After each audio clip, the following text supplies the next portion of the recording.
All right, everybody. Today we're going to be talking about 3 really important books that are going to help you reach financial success, financial security, even if you don't have a lot. That comes from a person who is in the middle of writing their dissertation because I've been in school for over a decade. I'm a PhD candidate at UCLA, and when you're in graduate school, you don't make a ton of money unless you really grind it out or if you're in a different profession other than the humanities. I'm in the history department. Typically, the sciences are super funded, but you know, I've chosen to do what I enjoy, what I love. I'm going to be talking about the 3 books that can help you get really good tips so you can take the steps to feel financially secure and what to do with the money that you have and how to save it. The 3 books I'm going to be talking about today are very different. So one of them was published quite a long time ago. This is The Intelligent Investor. Benjamin Graham was a really important investor, and Warren Buffett learned a lot from him. This is the book that Warren Buffett read. Next, 2 more contemporary books that I'm going to be talking about. So this is by Ramit Sethi. I Will Teach You to Be Rich. He's super big on social media. This is a really wonderful beginner book on how to start saving, how to start investing. Last but not least, a book that I have sort of just started reading and have really enjoyed. It's The Psychology of Money by Morgan Housel. So this is a more recent publication, but I've actually found the information I've read in here very useful and has made me more empathetic to people and how they spend their money and how we all have very ingrained beliefs about the way in which we handle money. Really interesting takes on these 3 books that I'm going to elaborate on in just a second, and I'm going to flesh out on the very specific nuanced tips of each book, so you will have the key tips from these books from just watching this video to its entirety. For those of you who are book nerds just like me, I will leave each book linked in the description so you can purchase your own copy and enjoy in the cozy reading nook that you may have in your apartment or in your house.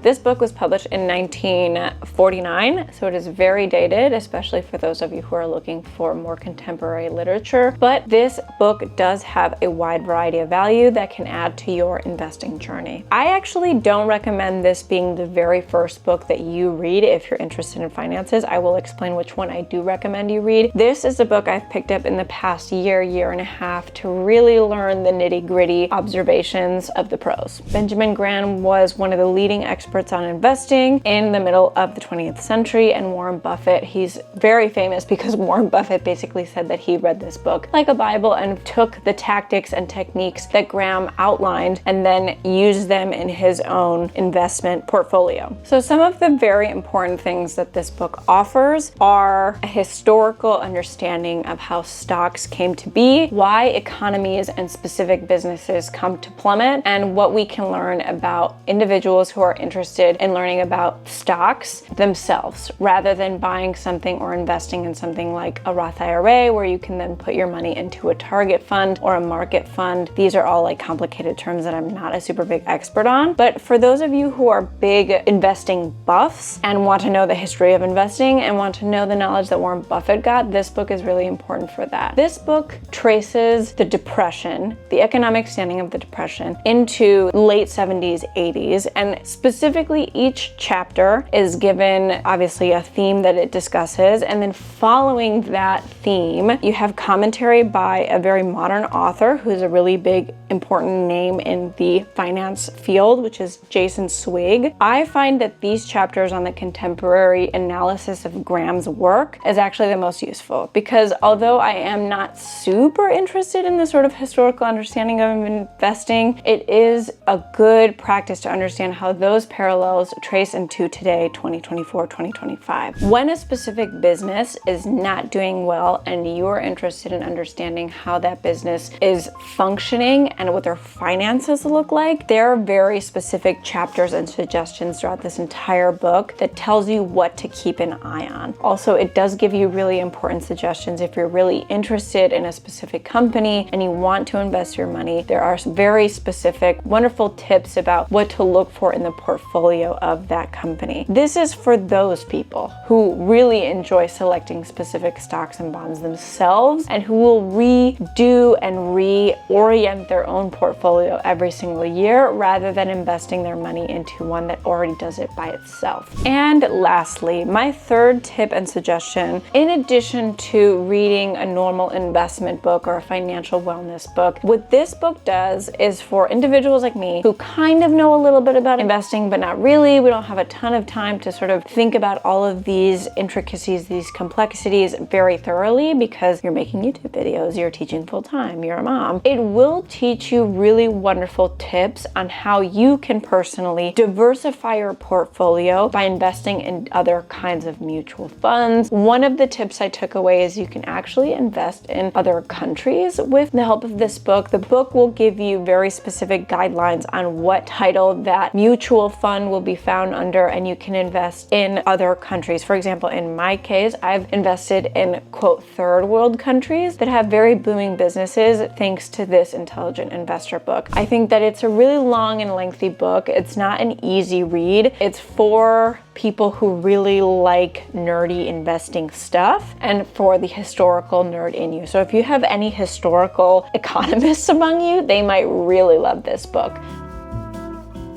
All right, we're getting to one of the books that I really freaking love, and I probably could not recommend it enough, especially if you're a beginner. So there are a lot of interesting thoughts in this book. I would actually recommend that you read it chapter by chapter very thoroughly. And unlike the Intelligent Investor book, this one in each chapter of the book has very specific steps that you can make in your life to then be able to save money, to invest your money, to then save for a wedding, to then save for 6 months just in case if you lose your job or your partner loses your job. Every chapter has moves that you can make in your life about what you need to do in order to save your money, in order to start a good bank account. And what I mean starting a good bank account, I mean investing your money in a bank account that's going to yield you really good returns and interest rates. First and foremost, he's going to teach you the invaluable thing about where to put your money if you have a savings account and a checking account. Now, this is incredibly basic, but so very useful if you're looking to yield a lot of percentage and interest rate on your savings, for example. There are a lot of banks that are competing now with Ally Bank, but Ally Bank offers you, I think it's 3.8 to 3.9 APY on your savings account. So when you have your money on your checking account, you have your money, excellent. Every single month, it'll give you a couple cents, right, for having your money and doing business with that bank. Your savings account will yield a much higher percentage in Ally Bank because it's an internet bank and they don't spend money on brick and mortars, like for example, Chase. And if you save with Ally, you will get a much higher monthly return by just having money with them in your savings account. Pretty sure some banks even now give you like 5%, which is crazy. If you have a lot of money in your savings account, every single month by just having that money in your savings account, you'll get free money from the bank itself deposited into your savings account. So over time, your savings account will actually grow because the bank will pay you for doing business with them, especially if you have a really good savings account. So that's one of the very important tips that I learned from Ramit Sethi. Ramit Sethi will give you a really specific plan about how you should calculate your monthly salary and how you should allocate that by a percentage to specific things every single month. So for example, you want to save a percentage of that every single month and literally put it into savings. He then recommends how much of your monthly earnings should be allocated to investing. Then what should be allocated to, let's say, for example, basic finances and expenditures every single month. And he does this systemically in a pie chart. And that pie chart alone is worth so much because it allows you to be able to calculate every single month, this is how much money I get, this is how much money I can afford to put into investing and into my savings. And so that is one of the reasons why I recommend this book, because I had no idea that I should be saving a percentage of my paycheck every single month, depending on how you get paid, and make sure that it's non-negotiable that that amount of money, according to your salary every single year, should go into a savings plan, should go into an investing plan. And in that investing plan, you can then allocate it to do different things, which is my third point as to why you should get I Will Teach You to Be Rich by Ramit Sethi. He showed me what a Roth IRA was. This seems trivial, and if it seems trivial to you because you already have one and you've been doing this for years, then congratulations, you're better than all of this. But when I was 23 years old, I didn't know what a Roth IRA was, and nobody gave me that information. How many people out there have to learn about finances and financial wellness themselves? It's not taught in schools, it's not taught in high school. So for that reason alone,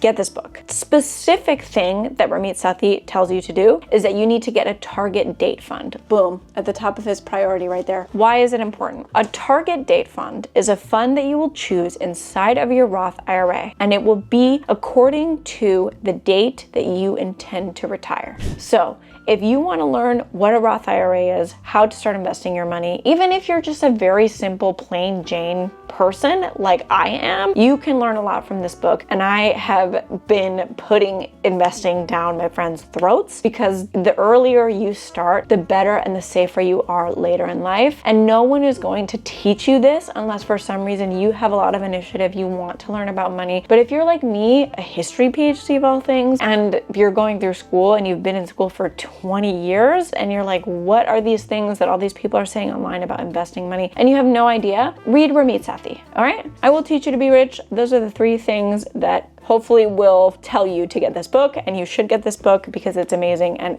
will teach you lifelong basic skills that otherwise are not written out for you. And I really recommend this book, and I could not recommend it enough.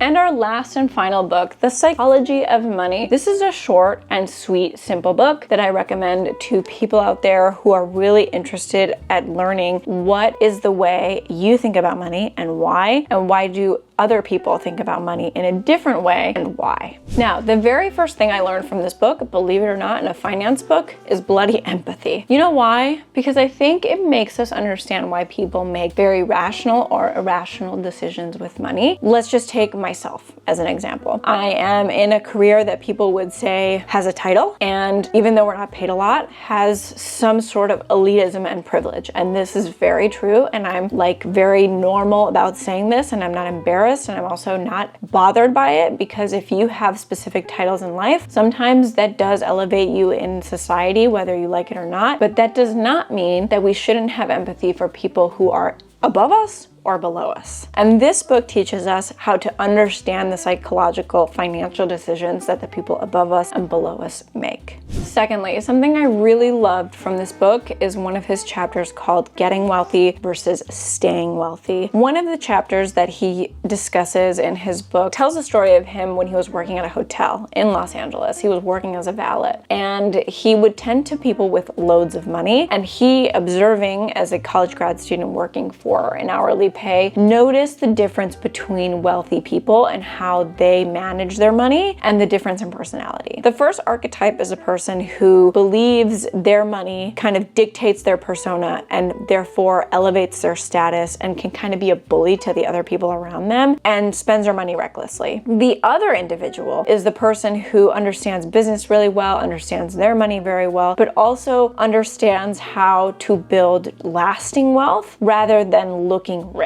So these are 2 very different things. So at the time when Hazel was working at the hotel, he noticed that specific people would come in and feel entitled to kind of boss people around, throw money at the wall. However, he did note that the other wealthy people that would attend the hotel that he worked at had very sort of silent, soft skills with money that is completely, in Hazel's opinion, dependent on the individual. But something that he does argue is that money that lasts a long time needs to be a long game. And what that means is that according to you and what you want to spend your money on, you have to make sure that the steps that you take when purchasing certain things, never forget the little silent soft skills of saving every single month, investing every single month. Now, one of my very favorite chapters in this book is chapter 14, You'll Change. Long-term planning is harder than it seems because people's goals and desires change over time. I think this is super important, and it's its own case study and analysis, but I think that this quote or this sort of piece of advice is important to all of us, because despite the plans that we might have financially speaking, things will happen in life that change the way in which you deal with money. For example, I lived abroad for a full year, and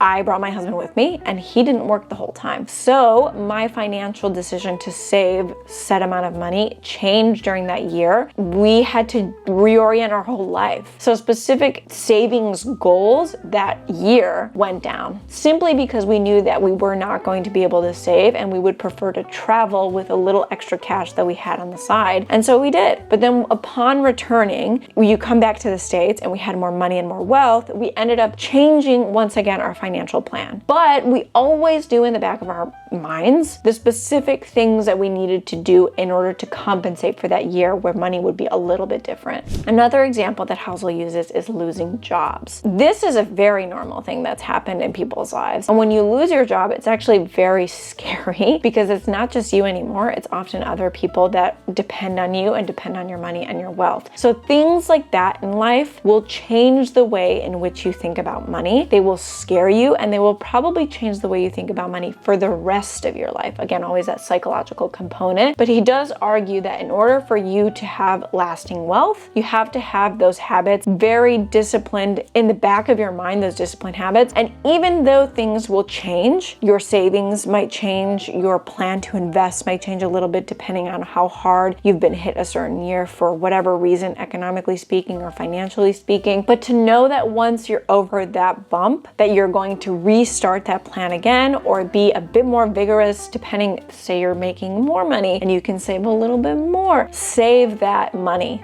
is what he's arguing, but he's saying roll with the punches that life is bringing to you, despite how hard it is, knowing that eventually the hard times will be over and you still have that sort of safe plan in the back of your head of saving and investing will be what gives you long-lasting wealth, despite the harsher times that life will present to you. So folks, thank you so much for listening and watching this video. I hope it was useful to you. I really enjoy reading and I love these books. So let me know in the comments below if you liked this video and what you found useful about it. It is helpful for me to know what kind of notes and specific ideas you all are taking from it, because then I can reorient the videos according to your needs. So let me know below. Be sure to like this video, comment down below, and subscribe to the channel. I post videos every single Saturday and daily shorts. See you next time.